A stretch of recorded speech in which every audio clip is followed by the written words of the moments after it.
Bem, Rádio Web Caiçara, site franciscosales.com.br, agora aqui com a deputada estadual Fátima Nunes, que tem uma história muito bonita, né? Uma história que vem de muitas lutas e conquistas, e hoje tem esse privilégio de bater um papo aqui com a gente. Deputada, a senhora hoje está assumindo um papel importantíssimo na Assembleia Legislativa da Bahia, que é a vice-presidência, né, da casa, né? E acredito que é a primeira vez que duas mulheres assumem essa mesa diretora. Eu gostaria de saber da importância, né, de duas mulheres à frente, tanto homem, né, dentro da Assembleia Legislativa e duas mulheres à frente da mesa diretora. Me fala um pouquinho dessa importância. Muito obrigado, Salles, por estar dividindo conosco aqui do mandato esse tempo da sua comunicação na Caiçara Web. E realmente é um destaque na Bahia, em 192 anos, uma mulher, que é a nossa companheira deputada Ivana Bastos, e eu como vice-presidenta. Chegamos aqui para cuidar dessa casa, das pessoas, dos amigos, fazer a política que sempre fazemos, votar projetos que sempre está levando melhorias para a vida do povo baiano, seguindo aqui os exemplos dos nossos líderes, nosso querido governador Jerônimo Rodrigues, também o senador Jacques Wagner, o nosso ex-governador e hoje ministro Rui Costa. Nós fazemos parte dessa grande caminhada, dessa parceria que transforma a Bahia. E para nós, mulheres, que sempre defendemos e temos como uma convicção de que lugar de mulher é onde ela quiser, então que bom que nós nos colocamos à disposição da política. Eu estou no 6º mandato parlamentar e nesse último, que estamos vivendo agora, tivemos essa oportunidade, tanto aprovada pelos colegas do partido. Eu estava sendo líder da bancada e fui aprovada para ser a candidata e eleita vice-presidenta, e também ao lado da presidenta Ivana Bastos, que também fez uma boa parceria com os demais pares, e nesse hall de parcerias a gente obteve 41 votos dos presentes. É a primeira vez que uma vice-presidenta ou presidente é eleita diretamente com voto, porque geralmente vice vai na chapa, né? Isso. Mas no meu caso foi o voto direto na urna. Então para mim foi um orgulho, mas também uma grande responsabilidade, porque também nós acreditamos e temos essa convicção de que quando uma mulher ascende em um cargo, puxa sempre as outras, né? E nós que ficamos tanto tempo, muitos anos, só não temos nem 100 anos que a gente tem o direito de votar. Então é um tempo bastante recente. Nós lutando, se colocando e buscando parcerias. Também saudamos e cumprimentamos sempre os homens que compreendem e as mulheres, que nós temos o nosso lugar para ajudar no governo, para ajudar nos espaços de poder, e estão conosco para a gente seguir à frente, fazer mais e melhor pelo povo do Brasil, da Bahia e do mundo inteiro. Mais mulheres no poder sempre junto.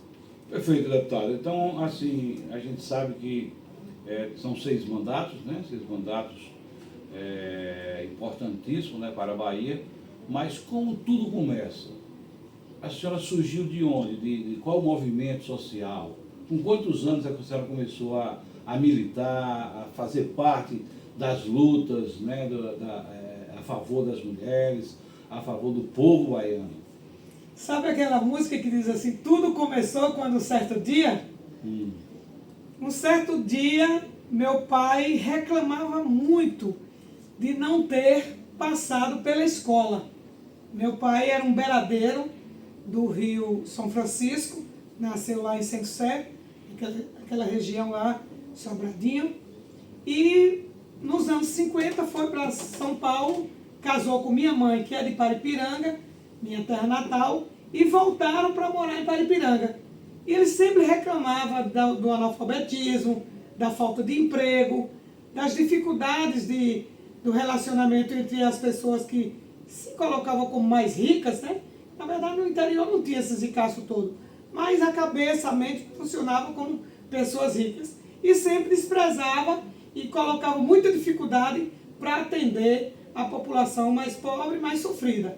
Então, eu plantei muito a mandioca, plantei muito pimenta malagueta, erva doce, estudei caminhando de a pé 6 quilômetros para ir para a escola, porque eu morava numa comunidade chamada Sabão, em Paripiranga, e tudo isso foi movimentando o meu sentimento de que era possível e era preciso somar com os demais companheiros para a gente mudar. Então a gente fundou cooperativa, associação, grupo de mulheres, depois vim estudar em Alagoinhas. Quando me formei em professora, voltei para morar em Cícero Dantas. Lá encontrei as irmãs de São José. Lá encontrei Dom Mário Zanetta, que era o nosso bispo de Paulo Afonso. Então eles também nos inspiraram a pensar e a lutar para conquistar os direitos. A gente chegava a cantar assim: de repente nossa vista clareou, clareou, clareou, e descobrimos que o pobre tem valor, tem valor, tem valor. Então foi nessa premissa, né, de conquistar cada vez mais o valor dos direitos que a gente tinha, mas também de ver esses direitos materializados, em ter casa, em ter escola, em ter estrada com asfalto, ter atendimento de saúde adequado. E aí, nesse rol, criamos as comunidades eclesiais de base e na Constituição baiana, aliás, primeiro na Constituição Federal, nós levamos a Brasília, esse movimento era forte na Bahia inteira, e nós levamos lá para Brasília várias emendas, né, escritas com abaixo-assinado para a Constituição Federal. E no ano seguinte, quando foi a Constituição Baiana, nós também estávamos aqui, fazendo fincapé, né, debatendo para que nossas propostas do meio ambiente, da reforma agrária, de acesso à água, pudesse ser incluída na lei estadual. Bom, muitos votaram contra a gente, né? Muitos dos deputados daquela época diziam não, e aí a gente tirou uma decisão, que na eleição seguinte a gente não votava mais para eles. A gente agora ia ter uma candidata nossa, do mesmo time, da luta, da caminhada, e foi aí que nasceu a minha candidatura. Já viu? O Andrés está ali olhando. E admirando. Já foi como candidata a deputada estadual ou passou ainda por candidatura a vereadora? Chegou a esse ponto? Não, já foi estadual. Já fui direto estadual, tive 7.842 votos, fiquei na primeira suplência. Aí quando veio as eleições de 92, dois colegas do mesmo partido se elegeram a prefeito, o prefeito de Jacobina e o prefeito de Barreiras. E aí eu assumi, eu e o Gessulino, que era da Caixa, nós dois, saudoso Gessulino, assumiu, eu e ele, e outros também de outros partidos, porque quando tem eleição geralmente muda. E aí eu concorri novamente em 94, não tinha ainda aquela traquejo, aí não me reelegi. Aí concorri novamente em 98, aí já pelo Partido dos Trabalhadores, das Trabalhadoras, não me elegi. Concorri em 2002 com Lula, também não deu certo, mas aí ganhei um posto. Primeira vez que uma mulher foi diretora do Denox. Uma mulher simples, professora, que até então só tinha passado por lá engenheiros e homens, né? E dessa vez foi uma professora e uma mulher. Então eu me desdobrei para... Já foi o primeiro avanço, então, né? Foi. A mulher assumiu um posto, né, inédito, que só os homens... Só né, os homens. então, E uma sertaneja. E uma sertaneja. Porque eu sou do sertão lá, da minha terra natal, que é Paripiranga, vizinho de Jeremoabo. Minha caminhada sempre lá para Paulo Afonso, por conta da minha fé, né? Porque eu sempre acreditei muito em nosso bom Deus. Porque ser preta, ser pobre, ser mulher, quando eu digo que eu sou preta, ninguém acredita. Mas é por causa do meu pai, que é aquele negão retado, e casou com minha mãe branca. Então a minha pele está clara, mas o meu sangue do negro está aqui, né? Porque foi a mistura dos dois. E aí, ser bem digamos assim, daquela família que não tinha realmente a renda para sobreviver. Muitas vezes a gente tinha que partilhar buscando alguma coisa na casa do vizinho para a hora do almoço. E chegar aqui e ser a deputada estadual, posso dizer que sou a mais votada da Bahia, dentro do meu nível, do que eu sou e do que eu represento. Perfeito. Então, A maior dificuldade que a senhora enfrentou assim que assumiu o primeiro mandato como deputada estadual, uma vez que quando a gente está fora, né, do poder é diferente, né? A gente pensa que vai fazer muita coisa e quando chega lá a gente tem algumas questões que se bloqueiam, né? Até porque quando a senhora chegou lá tinha muitos homens, muitos deputados que tinham um pensamento assim às vezes um pouco atrasado, né? Aquela disputa de uma mulher ali, tem que ouvir também, né, o desejo das mulheres. Enfim, então fala um pouco dessa dificuldade no primeiro mandato da senhora. o primeiro já foi na campanha, né? É. Porque eu era casada, tinha meus 4 filhos, então ter que abdicar daquele tempo, embora eu já fosse uma lutadora, mas na campanha você tem que abdicar quase 100%. Então, deixar os filhos com as outras pessoas, e o marido também não compreendia tanto, não era bem satisfeito com esse negócio de mulher na política. E ainda os comentários da cidade, né? Agora sim, uma pobre, uma lenhada, uma acabada quer ser deputada. Você já ouviu uma coisa dessa? Aquele comentário era seguido, né? Nos bloquinhos da política. Outra coisa, não tinha um patrocinador político do lado A ou do lado B.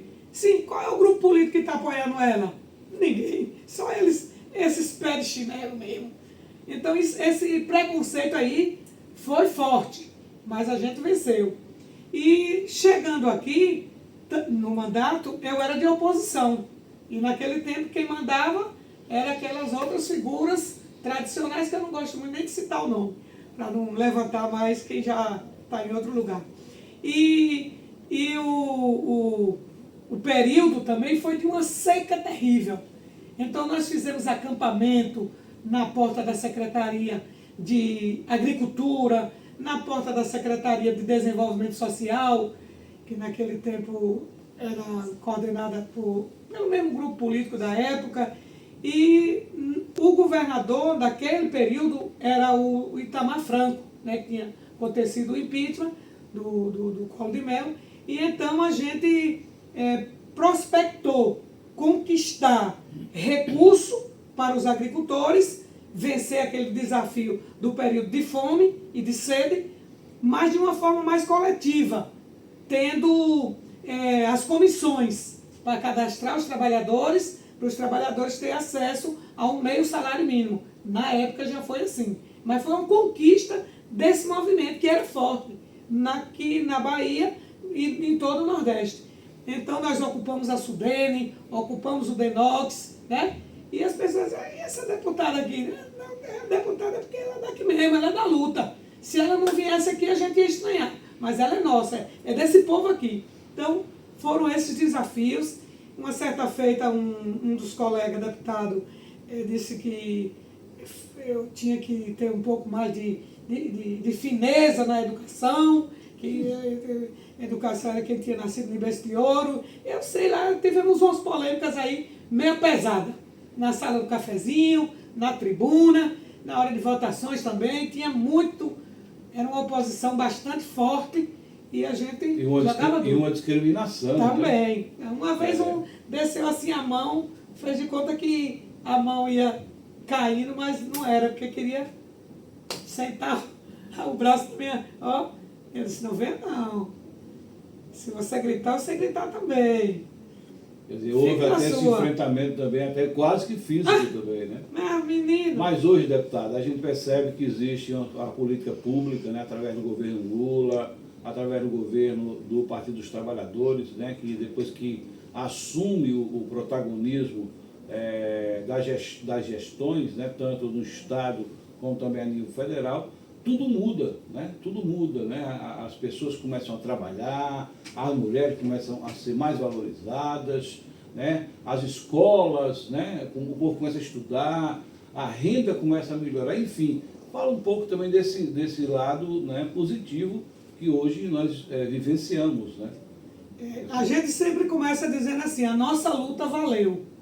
Porque a gente elegeu o Lula, elegeu o governador, primeiro governador da Bahia, Wagner, e de lá para cá a transformação é muito grande. Tanto no campo político, de não ter assim um mandão e os outros obedecendo com o chicote e o tacão, esse tempo passou. Agora é o tempo do diálogo. Tem oposição e tem situação, mas é o tempo do diálogo, né? Então, esse modelo da política antiga, do atraso, acabou. E a gente que conta essa vitória, porque foi nós que começamos com a luta das comunidades, depois na luta partidária, no Partido dos Trabalhadores, com aliados também que acreditam na democracia, e essa democracia também se concretiza com os benefícios sociais. Ter terra, ter casa, ter energia, ter um povo alfabetizado, ter universidade, saúde, policlínicas, na área de saúde, policlínicas, hospitais, UBSs, e integração e parceria com os prefeitos. Mesmo que o prefeito não tenha votado no governador, nunca foi motivo para ser recriminado como em épocas passadas. Eu sei que vai fechar, que o tempo é curto de rádio, mas eu vou dizer uma coisa aqui para encerrar quase. Eu sempre falo aqui na tribuna da casa e também nos ambientes onde eu posso fazer o discurso, que na época passada, até a chegada do Wagner, a gente via nas nossas estradas muita placa que dizia assim: onde tem Bahia, o governo chega lá. Ora, mas não chegava, porque o governo estava em Salvador olhando para o mar e não para o interior do município. Então não tinha estrada com asfalto, não tinha acesso à água com poços artesianos, nem barragens, nem cisternas, não tinha as universidades, não tinha escola em tempo integral, não tinha nada. Era um atraso, era uma dificuldade. Para a gente conseguir uma semente para o plantio, a gente tinha que vir acampar aqui na frente da secretaria. Eu não sei, teve um tempo que teve um secretário, que não sei se era que a gente dizia: Rodolfo Queiroz, traga o feijão para nós, que era para nós plantar, né? E cantando a música de Luiz Gonzaga: se eu dou uma esmola, que é dado cidadão, ou lhe mata de vergonha ou vicia o cidadão. Então, foram marcas que caminharam conosco nessa resistência para chegar no tempo que nós estamos vivendo hoje. Você vai para Paulo Afonso, vai no asfalto. Você corta do Piauí a Carira, na BR-235, todo no asfalto. Você corta de lá do norte, do Rio Grande do Norte, até o final do Rio de Janeiro, pela 116, no asfalto. Tem tempos que precisa recompor o asfalto? Tem, mas está ali, ó. Agora, passamos um momento de muito fracasso no Brasil, que foi o momento do golpe da Dilma até a volta do Lula. Aquele período recente da escuridão não podemos esquecer para nunca mais voltar. Nós temos que lutar para continuar a democracia, para fortalecer e aumentar os parlamentares compromissados com o governo Lula, tanto no Congresso Nacional quanto aqui na Assembleia Legislativa e também nas câmaras municipais, porque a gente precisa do povo que acredita na oportunidade para todos e acredita na democracia. É esse o nosso lema. Perfeito. Para a gente encerrar nosso bate-papo aqui, com relação à questão da água, né? A gente vê agora que a transposição do Rio São Francisco retoma com a força, né, com a volta do governo Lula, e a água está chegando aí para o povo, né, o sertanejo principalmente, que precisava tanto dessa água. Queria que você finalizasse com esse assunto tão importante para o nordestino. Um dia vou querer que você faça um podcast desse tamanho, tudo sobre a água, porque realmente nós saímos da seca. Porque aprendemos a conviver com esse clima árido. E votamos aqui na Assembleia Legislativa do Estado da Bahia a lei que institui a política de convivência com o semiárido. Então hoje nós temos cisternas, nós temos poços artesianos de água doce e alguns que são de água salgada com dessalinizador. Nós temos transposição do Rio São Francisco que chegou até o norte, aliás, todo o Nordeste, lá Ceará, Rio Grande do Norte, e a nossa batalha continua, porque nós queremos também que o Rio São Francisco, que foi transposto, digamos, para o Nordeste, para o Norte, para a parte de cima, venha agora para a parte do Sul, que atenda ali a região de Jeremoabo, que atenda a região de Santa Brígida, que atenda a região de Canudos, que atenda a região de Jaguarari, porque nós estamos abaixo, né? Então, o rio subiu, agora o rio tem que descer. Já desce no rio no curso normal, que é Paulo Afonso, mas nas laterais, né? Que somos nós, que estamos do lado de cá, na geografia. Estamos bem mais perto agora. Estamos bem mais perto, então a gente vai seguindo aqui, acreditando que o nosso presidente Lula, que voltou com toda a força, com toda a garra, vai para a reeleição, e se não der para fazer no ano que vem, mas ele vai fazer no próximo mandato esse canal do Xingó e também o outro canal sul, que é lá pegando o Rio São Francisco, ou Rio Vaza Barris, e descendo para outras regiões do lado do sul para a gente ter água também. Perfeito. O assunto temos demais a conversar com a deputada. Uma outra oportunidade vamos levar no estúdio lá da Rádio Web Caiçara, a deputada Fátima Nunes, e queria agradecer desde já e aguarde que essa entrevista vai ser maior, vai ter uma segunda parte lá no estúdio da Rádio Web Caiçara. Deputado, muito obrigado. Muito obrigado, Salles. Tudo de bom. Se fosse tudo marcado, não acontecia tão bom assim. É verdade.